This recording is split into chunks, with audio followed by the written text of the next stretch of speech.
नमस्कार दोस्तों, smart money magnet YouTube channel में आपका स्वागत है। आज हम बात करेंगे पी रेशियो के बारे में।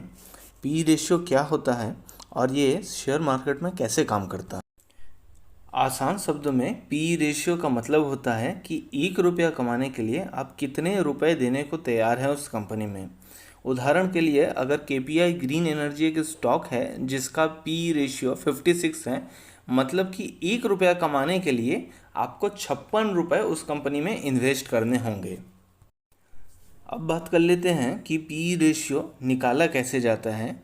पी रेशियो का फॉर्मूला है share price divided by EPS. EPS का मतलब होता है earning per share. Earning per share क्या होता है? कंपनी एक शेयर पर कितने रुपए कमा रही है, इसका फॉर्मूला है net profit for an year divided by number of outstanding share. अब ये नंबर ऑफ आउटस्टैंडिंग शेयर का मतलब क्या है कि टोटल कितने शेयर उस कंपनी के हैं। Number of outstanding share generally screener जैसे वेबसाइट पर आसानी से मिल जाते हैं।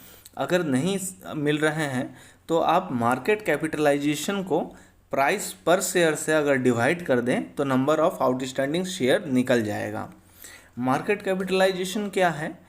मार्केट कैपिटलाइजेशन मतलब अगर किसी कंपनी को आपको आज के दिन में खरीदना है तो किस वैल्यूएशन पे वो कंपनी बिकेगी।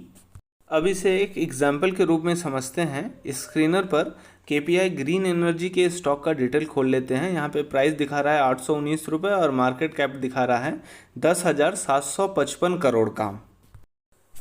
नेक्स्ट स्लाइड में हम देख रहे हैं मार्च 24 के एंड तक कंपनी ने 162 करोड़ का प्रॉफिट किया हुआ है, नेट प्रॉफिट किया हुआ है।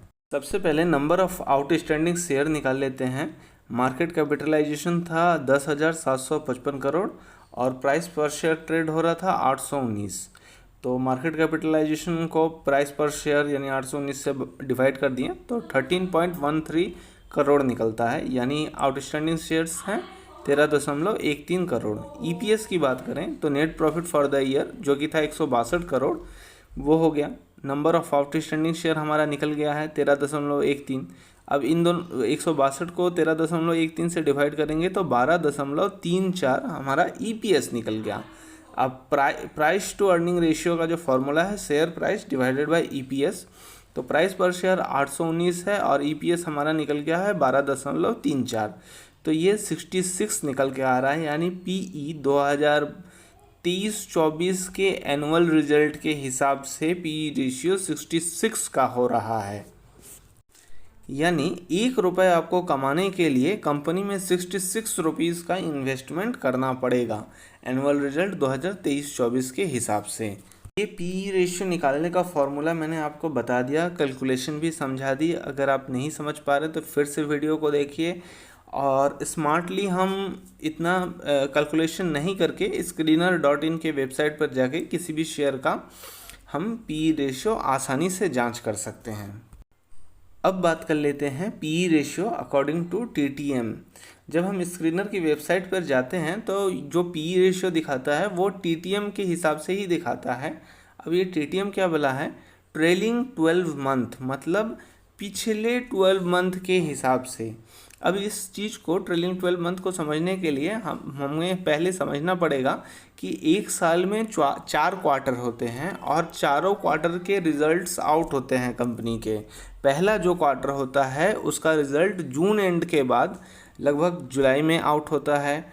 जो सेकंड क्वार्टर होता है वो सितंबर एंड के बाद रिलीज किया जाता है। जो क्वार्टर 3 होता है वो दिसंबर एंड के बाद रिलीज किया जाता है और जो क्वार्टर 4 होता है वो मार्च एंड के बाद रिलीज किया जाता है।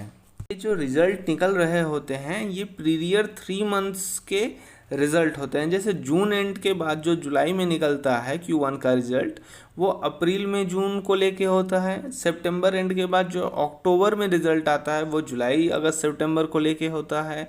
सिमिलरली दिसंबर एंड के बाद जो जनवरी में रिजल्ट आता है वो अक्टूबर से दिसंबर के पीरियड का होता है और जो मार्च एंड के बाद आता है वो जनवरी से मार्च तक के पीरियड का होता है। अब इन चारों को ऐड कर देने से Q1, Q2, Q3 और Q4 के रिज़ल्ट को ऐड करने से ईयरली रिजल्ट मालूम चल जाता है। ईयरली रिजल्ट में हमें रेवेन्यू और नेट प्रॉफिट मालूम चल जाता है। मानिए 2024 का ईयरली रिजल्ट हमें निकालना है, तो हम जून 2023 का रिजल्ट, सितंबर 23 का, दिसंबर 23 का और मार्च 2024 के रिजल्ट को ऐड कर लेंगे। अब ट्रेलिंग 12 मंथ कैसे निकलता है, अभी हमारा जैसे अक्टूबर चल रहा है, यानी कि हमारे जून और सितंबर के क्वार्टर के भी इस ईयर के रिजल्ट निकल गए हैं। तो ट्रेलिंग 12 मंथ हमारा कैसे निकलेगा, प्रीवियस 4 क्वार्टर यानी दिसंबर 2023, मार्च 2024, जून 2024 और सितंबर 2024 को मिला देंगे, यानी पिछले 4 पीरियड 4 को मिला देंगे, 4 क्वार्टर को मिला देंगे, तो जो हमारा रेवेन्यू आएगा और जो नेट प्रॉफिट आएगा वो टीटीएम के हिसाब से आएगा, यानी ट्रेलिंग 12 मंथ के हिसाब से आ जाएगा। स्क्रीनर की वेबसाइट पर यह टीटीएम पहले से दिया रहता है। टीटीएम के हिसाब से सेल्स जा रहा है यानी रेवेन्यू 1183 और नेट प्रॉफिट जा रहा है 195। तो ईपीएस हमारा हो जाएगा प्रॉफिट जो कि 195 है, 195 डिवाइडेड बाई हमारा जो आउटस्टैंडिंग शेयर है 13.13 CR। तो इन दोनों को भाग करेंगे तो निकल जाएगा 14.85, ईपीएस निकल जाएगा 14.85। प्राइस पर शेयर है 819, तो 819 को 14.85 से डिवाइड करेंगे तो 55 निकल जाएगा, यानी हमारा जो टीटीएम के अकॉर्डिंग पी है वो हमारा 55 चल रहा है। अब पी रेशियो का यूज़ किया कैसे जाता है, पी रेशियो की तुलना उसके इंडस्ट्रियल पी से की जाती है, जिससे पता चले कि कंपनी उस सेक्टर की तुलना में महंगी है या सस्ती है। लेकिन सिर्फ पी से हम अंदाज नहीं लगा सकते हैं, हमें ये भी देखना होगा कि रेवेन्यू और प्रॉफिट भी ग्रोथेबल हो। ऐसा नहीं है कि इंडस्ट्री के पी से कम है स्टॉक का पी, क्योंकि रेवेन्यू गिरते जा रहा है या प्रॉफिट गिरते जा रहा है, तो ये सब भी फैक्टर हमें देखने होते हैं। अब केपीआई ग्रीन एनर्जी के पी की तुलना हम उसके इंडस्ट्रियल पी से करेंगे। केपीआई ग्रीन एनर्जी सोलर के सेक्टर से बिलोंग करती है और उसी सेक्टर की दिग्गज कंपनी वायर रिन्यूएबल है, जिसका इंडिविजुअल स्टॉक पी 1019 निकल कर आ रहा है, जबकि उस सेक्टर का इंडस्ट्रियल पी 91.2 निकल कर आ रहा है। केपीआई का 55 निकल कर आ रहा था, इंडस्ट्रियल पी 91.2 निकल कर आ रहा है। तो यहाँ पे हम बोल सकते हैं ये वायर रिन्यूएबल और सोलर के दूसरी कंपनियों की तुलना में ये सस्ती है, उस इंडस्ट्री की तुलना में केपीआई सस्ती है। वीडियो में अंत तक बने रहने के लिए धन्यवाद। अगर आप भी पैसों को एक मैग्नेट की तरह अपनी ओर आकर्षित करना चाहते हैं तो हमारी YouTube channel smart money magnet को ज़रूर से सब्सक्राइब करें। मिलते हैं अगली वीडियो में।